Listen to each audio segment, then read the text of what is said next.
Today's episode, we're going to be talking about Dr. Dale Volker, and here we go. Dr. Dale Volker is a Tok'ra astrophysicist. He considers himself a pretty fine one at that. He became stranded on the ancient ship, Destiny, along with many others after the attack on the Icarus Base. Volker was born sometime in 1975.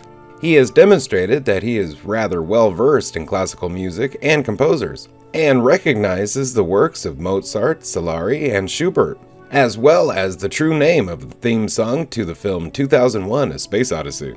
He also suffers from claustrophobia and high blood pressure. He later participates in the Icarus project and was stationed at the Icarus Base. He and roughly 80 people were forced to evacuate Icarus Base during an attack against the base by 3 Lucine Alliance Hatak vessels. He ended up on Destiny, an ancient spaceship located several billion light years from Earth. In the process, he broke his right arm. He later participated in an inventory check after arriving on board the ship, and was later dismayed to find that all the boxes were marked with a barcode and that there was no barcode reader. He found a bag of seeds in a crate.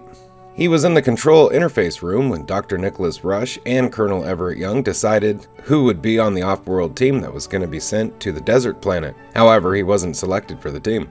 A day after he arrived on the ship, Colonel Everett Young ordered him to find a solution to the ship's power shortage by helping Dr. Nicholas Rush.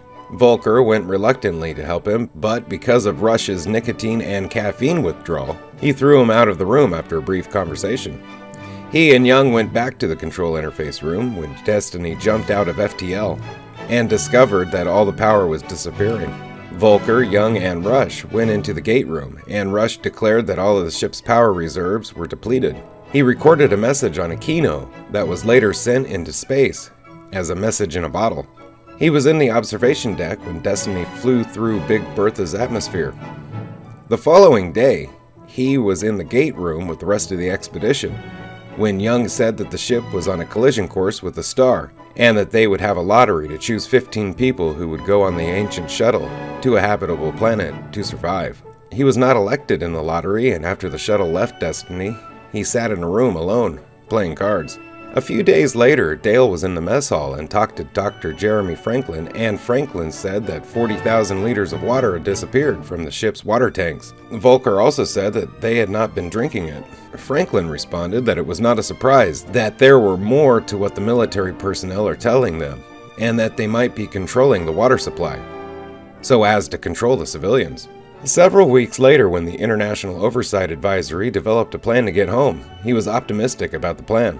He was sitting in the mess hall when Eli Wallace was talking to Lieutenant Matthew Scott, Tamara Johannesson, Chloe Armstrong, and Major Sergeant Ronald Greer about the plan, commenting that it would take months to drain the ship's energy reserve at the current rate. Over the next few weeks, he continued to help repair and run the ship. He was a member of Lieutenant Matthew Scott's training program to keep in shape. After the discovery of the Destiny interface chair, Volker, alongside Dr. Lisa Park and Adam Brody, discovered that they could not use it. He was interviewed by Lieutenant Tamara Johannesson about how he got on board the ship, and he thought it was okay, especially after hearing the news of the Icarus-type planet Dr. Nicholas Rush had found. After Sergeant Spencer was found dead, he became suspicious of the rest of the expedition. He was part of the team who cracked the Destiny interface chair. Camille Ray put him in charge of the team that was sent off-world to the Gravel Pit planet, and they discovered an extraterrestrial spaceship. When the civilian personnel started the coup against the military personnel, he was in a hydroponics lab with Dr. Adam Brody. He was in the control interface room when Dr. Nicholas Rush and Eli Wallace discovered the planet Eden and its uncharted star, and commented about the age of the star.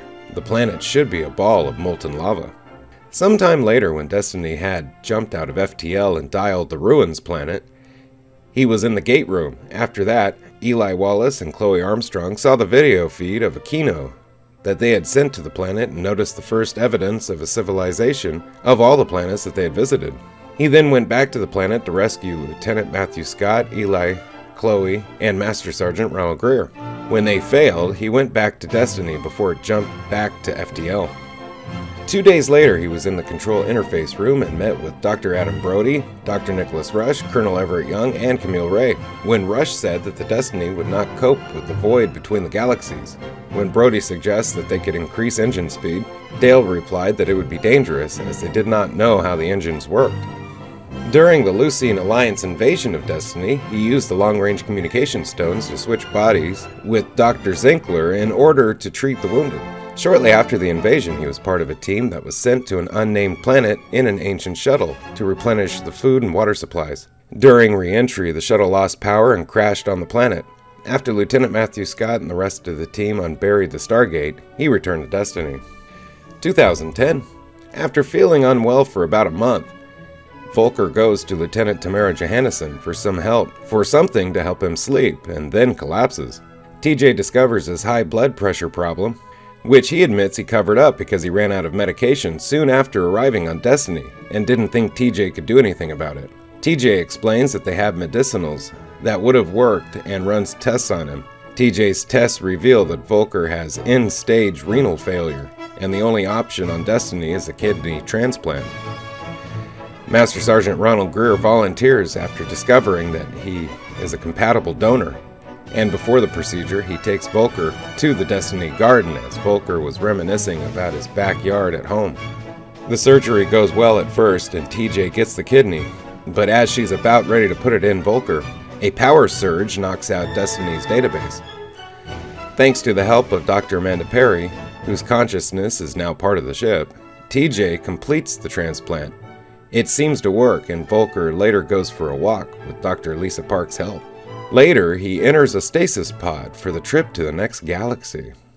In an alternate timeline, instead of choosing to return to Earth with everyone else, Volker volunteers to remain behind on Destiny as part of the group that were staying to complete the mission.